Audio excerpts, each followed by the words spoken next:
alternative culture. Be stylish. Be seductive. Be cynical. Welcome to the Sinical Magazine podcast. My name is Stygion, and I'm the publisher of Sinical. This is episode number 13. In this episode, I talked to Rubberdoll.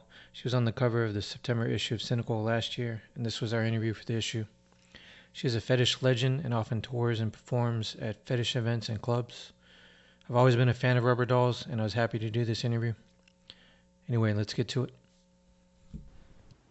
Can you tell our listeners how you got started with fetish modeling and the fetish scene? Well, let's see. Now, when I first started getting into fetish, that would have probably been like around 1990. If I had to guess, 1998. I started off as a teenager when I was in the goth scene in Miami, and then from the goth scene, there was an era here where it went from goth to fetish, and then that's when I discovered fetish, and I was hooked ever since.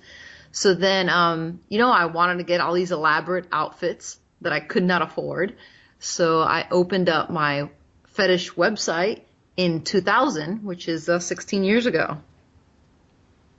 And that's really how I started. That's the very beginning stages. I started a pay site in 2000. And when did you first realize you had a love for latex? It was, and I remember this very clearly. I went to this is so funny. I was total goth, with all my Victorian dresses. And there was a flyer, and I got this flyer, and it was a Fetish Factory flyer, and it said, I believe it was a Fetish Factory flyer. I believe it was a Fetish Factory flyer, or maybe it was another fetish event. But it said on the flyer that the dress code was that you can actually go dressed, goth. So I was like, well, I'm going to try it out. The music was the same. It was pretty much the same. It was very alternative goth style music. And that's what it said on the flyer. So I was like, well, I'm going to try this out because it sounds like something different, something fun. So, it was just, remembering it now, it's just so funny because I remember entering, and the first thing that I see when I enter is a scene where it was kind of like a performance, but it was a scene at the same time on a stage on the side. And I still remember it vividly. And I had never seen anything like that before, so I was very intrigued. What was the scene? It was, it was like, okay, so they had, I believe it was a St. Andrew's cross. It was some kind of bondage equipment, but I'm pretty sure it was a St. Andrew's cross. And I remember that they had a guy tied up, and they were doing multiple things to him. They were putting hot wax on him. They were, they were flogging off the wax. They had pins on him. They had nipple clamps on him. It was a full-blown scene going on. And I really didn't understand it, but I liked what I was seeing. And then the second thing that I really loved was the clothing that they were wearing, which was very, very different from what I was wearing, but I could completely relate to the latex, all the rubber they were wearing. I could completely relate to that. And that's when it all happened. It happened all this one night. It all clicked, right. Where, it was just, I felt almost like I had to be part of this. I had to be part of it because I felt like that's who I was. Like I was searching. Like it was weird because I was completely goth, and all this time I thought that that's who I was. And then I found myself, loving something completely different that one night. And that's really when it all began. Yeah. And I remember that night very vividly. And how do you think the fetish scene has changed since you started?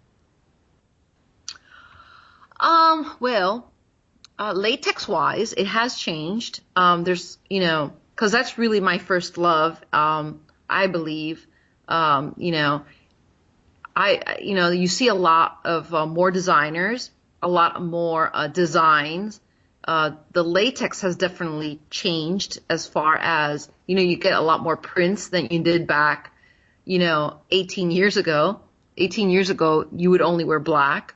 All of a sudden you started getting colors. It went from colors to swirls, and then it went from swirls to print, which now you can get any print you want, leopard, zebra, it's really, it's gone to a whole other thing, which is amazing to see the evolution of this.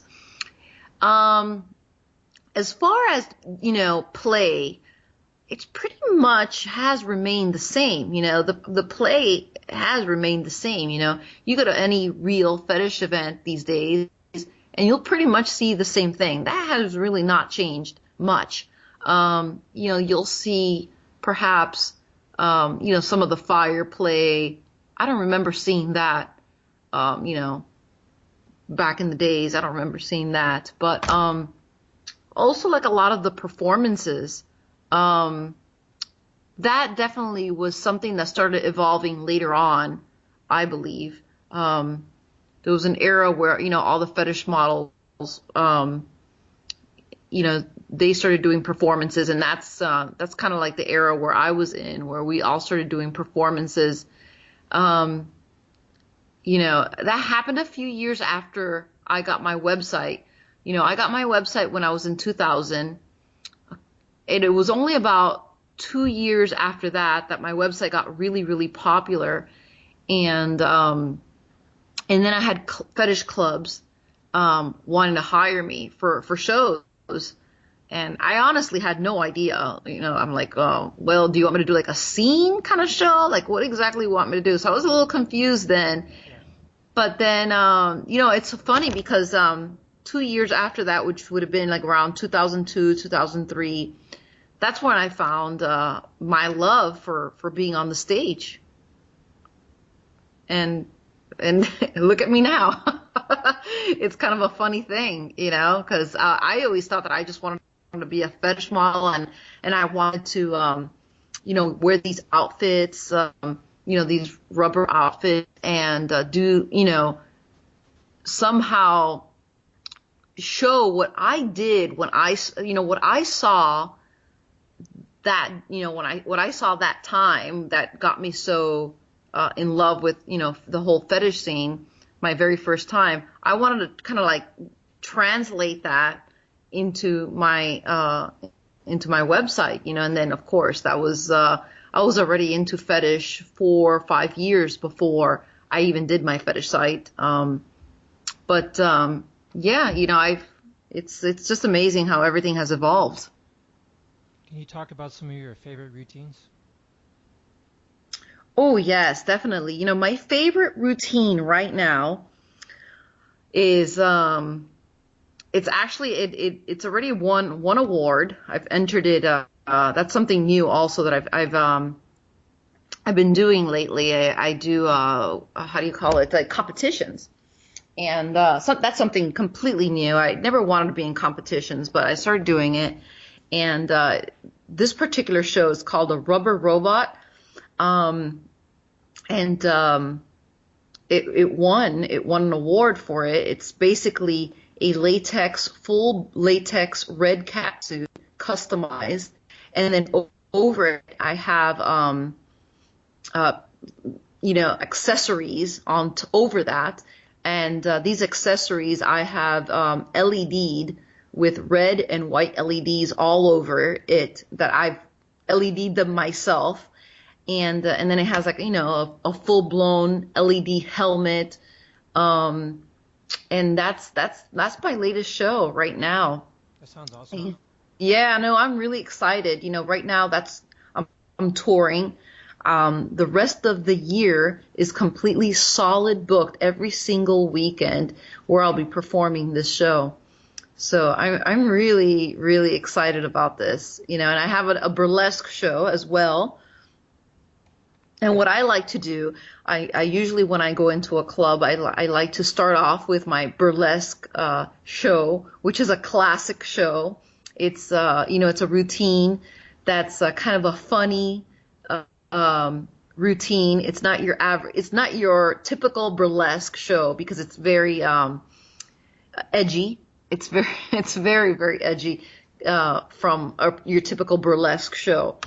Not that burlesque is bad, but definitely a little bit edgier. So it's called a showgirl, and that's the name of that show. And showgirl is a good opening act for me.